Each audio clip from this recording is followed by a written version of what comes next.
अजीज़ान गिरामी,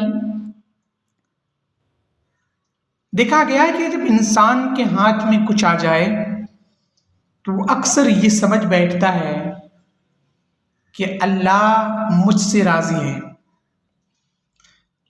हालांकि नेमत का मिलना हमेशा अल्लाह की रज़ा की अलामत नहीं होती, बल्कि बाज़ औक़ात ये इम्तिहान का आगाज़ होता है।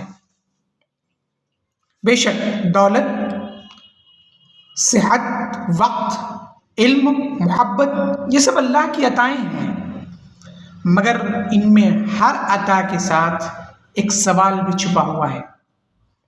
क्या तूने इस नेमत का हक अदा किया या करेगा? हज़रत अली कर्रमल्लाहु वजहुल करीम फरमाते हैं, नेमत का शुक्र यह है कि उसे गुनाह में इस्तेमाल ना किया जाए। तो अगर हमें माल मिला है तो सवाल ये नहीं कि हमने क्या खरीदा, बल्कि सवाल ये कि हमने कितना बांटा। अगर हमें सेहत मिली है तो सवाल ये नहीं है कि हमने कहाँ घूमे, हम कहाँ घूमे, बल्कि सवाल ये है कि हम कितने सजदे किए।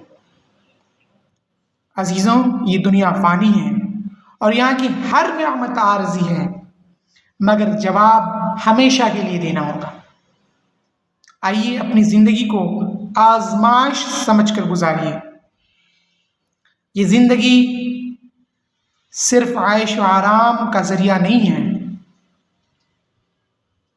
बल्कि जो शख्स नेमत, ज़िंदगी में मिलने वाली नेमत पाकर गाफिल हो जाए वो फ़रेब में मुब्तला होता है, और जो नेमत पाकर झुक जाता है, अल्लाह के हुजूर झुक जाता है, उसका शुक्र बजा लाता है, वो अल्लाह का मुक़र्रब बंदा कहलाता है।